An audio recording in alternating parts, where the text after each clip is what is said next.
Okay, so this video is inspired by a conversation me and my husband had last night together, and I was like, okay, dude, I have to talk about this at some point, and he was like, I agree. So, first of all, spiritual warfare is not always demonic. I think I've stated this enough. You know, spiritual warfare is spiritual, okay? Spiritual healing is spiritual. Spiritual empowerment is spiritual. That doesn't mean that it's something that comes from just spirits, like out in the ethers. All right, we're spirits, you know. Demons are spirits, angels are spirits. There are all kinds of spiritual beings. We're all spiritual beings. So when we're on the topic of spiritual warfare, it's important that we don't just go directly to thinking it's demons, you know, because it's not always like demons. However, sometimes it can be the demons of your ancestry. Okay, like generational demons, generational curses. And we're going to talk about that today. How to practically work through and start assessing generational curses. Okay? How we can start observing and working through generational curses, aka generational habits. Okay? Habits or, you know, routines, rituals. There could actually even be literal curses, you know, from generations before you. But it's not always easy to figure out who our ancestors are. It's not always easy to, you know, go all the way back, you know. So we can start really tracing our steps in generational curse healing and lifting by really taking a look at observing and sifting through our current family habits, okay? Our current family verbiage, communication, routines, rituals, belief systems of our family, the family that is living now. Your mom and dad, your aunts and uncles, cousins, grandparents, all that stuff. The way you interact with your current living family and the habits they possess.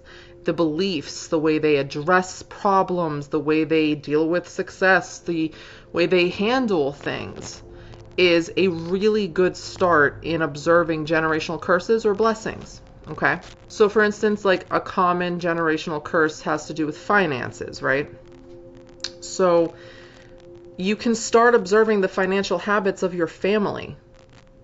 Because a curse, let's look up the definition of a curse first. Let's do this. Okay, so when we dig really deep, the practical definition is a calling for harm or injury to come to someone, a word or expression used in cursing or swearing, evil or misfortune that comes as if in answer to a curse. So it's evil or misfortune, illness, dis-ease, okay? So it's important that we look at when we're dealing with, let's say, financial generational curses. Like I said, you can't always trace back the habits of people who have passed and died before you, but you can start observing what has been passed down by looking at the people you live with already, or have lived with, or interact with in your family. Okay, so if you are dealing with financial curses, because curses come in many forms, beliefs, habits, words, behaviors. It's not just someone sitting by a cauldron and going, I curse thee for 7 generations, you know. We curse and bless ourselves and each other all the time, and we don't even realize it, and we should be more conscious of it. And this can start where your roots start, okay, where you are aware of your roots starting, and that is your immediate family, okay. What were their financial habits like? How did they react during financial crisis? How did they prep you for dealing with finances? How did they budget? How did they handle their own money? What were their beliefs about money and prosperity and security? And how did they deal with money together? Like, how did your parents deal with their finances? And so on. Those interactions imprint here, okay? Because your parents, your family, your immediate family has either overcome or been overrun by the teachings before them. Now, not all those teachings may have been bad or unhealthy, but if you are finding yourself in a cursed state, then you have to observe some of those habits that have been imprinted on you and influencing you based on the stuff that was passed down to them that maybe they didn't overcome. Does that make sense? Another common generational curse is health, like health issues. Just when we constantly say things like, oh, it runs in my family. Well, yeah, but it doesn't have to continue running. You don't have to continue letting it have legs, right? You stop it in its tracks. And how you do that is you observe the health habits of your family. How did your family take care of themselves? Did they properly take care of their dental health? Did they eat well? Did they prioritize exercise? Did they go to regular, physician appointments or see holistic healers or, really prioritize mental health and well-being and all of that stuff? Like, how did y'all approach health growing up? What are the habits of your family in regards to your health and well-being? Because that could be what has been cursing you. Is if you have chronic illnesses or just constantly get sick or, you have a lot of these issues, then that means there was something learned and coded in your system or allowed that maybe shouldn't have been allowed. And it's coded in there, and now you have to uninstall those programs. Okay? Because all generational curses really are, for the most part, is generational habits that have not been addressed or redirected, haven't been fixed, they haven't been changed. And so anything that goes unchanged and just keeps building momentum, energy, attention, habit, behavior over time, that builds energy, that builds focus on that habit for generations and generations, and it becomes part of your energetic DNA, your thought processes. Like, it just gets coded into the system of everyone, if that makes sense.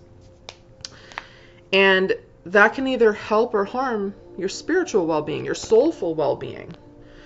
Because then if you're obviously you've adopted and haven't adjusted these generational habits, they can become curses, because if they're not helping you or healing you and they're more so harming you and hindering you, your growth starts to get stunted and you start to undergo spiritual attack, because you're already attacking yourself by not taking proper care of yourself, by not addressing some of the unhealthy things you've learned from the spirits you interacted with in your immediate family.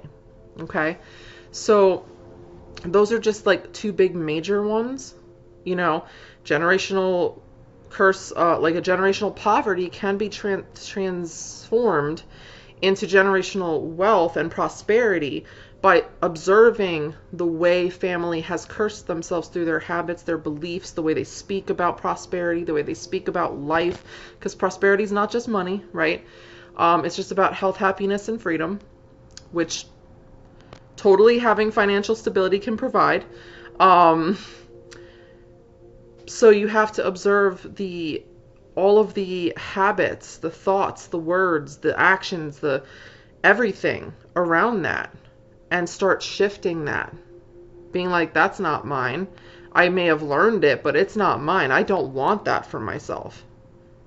And start rejecting it more and more. Reject and redirect. And that's how you start really cutting off a lot of those curses and the spirits of doubt and fear and resentment, maybe even jealousy that's attached to those things. Now, there are actual generational demons and curses that can be attached to people. And that can go by observing your spiritual practices in your family, the way you were raised to have God in your life, like whatever that looks like. Spirituality is different for everybody. The connection to source looks different to everybody, but source doesn't change no matter what. So, but your family's spiritual habits and the way they also interact with the divine can also give you an inkling as to the spiritual attacks and generational demons that may still be attacking you that maybe your parents or their parents didn't deal with. Okay? Hold on one sec. Because it's very important. I don't think enough people are taught this, and they should be, is, the role of a parent, a father and a mother, not just a mother, a father too, and not just a father, a mother too, both of them. The role of a parent is so, so important, not just to a child's life, like their physical life, their practical life, but their spiritual life too. Because your parents and their parents and so on, they are introductions to the world around you. Like, they're your introductions to the world around you, the spiritual one as well. And however they interact with spirit, or the divine, God, religion, whatever you want to call it, will greatly impact your relationship as well to spirit and to God and to the divine. So if, let's say, you saw your parents have very transactional relationships with God, where they'd only go to church like on major holidays, or they'd only light candles and say prayers when they needed something, that could cause a bit of a selfish kind of relationship with spirit, and then attract spirits like that to you. And that could have been something that was passed down for generations, where people in the family only utilized working with beings for personal gain. Okay? If you witnessed your family only praising God when things went good, and then saying God sucks every time something went wrong, that would put a very, what's the word I'm looking for? Like a conditional mindset towards God. Very one-sided. Like, I only love you when you're doing good for me, and then I'm going to be disappointed in you when things don't go my way. So again, another very selfish-minded, egoistic based idea of spirit and working with God. Okay? Now, this isn't to shame your parents. This isn't to shame anybody, really. This is just to give you an idea of how you can see the imbalance spiritually in your life because of generational habits and perceptions of working with God. Okay? Now, there could also be people in your family, and you will have to find this out through asking your family members or digging into history, if you, family history, if you have that ability to. You could have people in your family line that were like Freemasons, or did some kind of dark magic, okay, and or got involved in things that they shouldn't have, or even just just dealt with some serious depression, anger issues, and then passed it on, like through their verbiage and things like that. Had a lot of spiritual afflictions they didn't deal with, had lapses in faith, and, whatever. Like, that is a thing. There could be family members that were involved in things that were probably not kosher.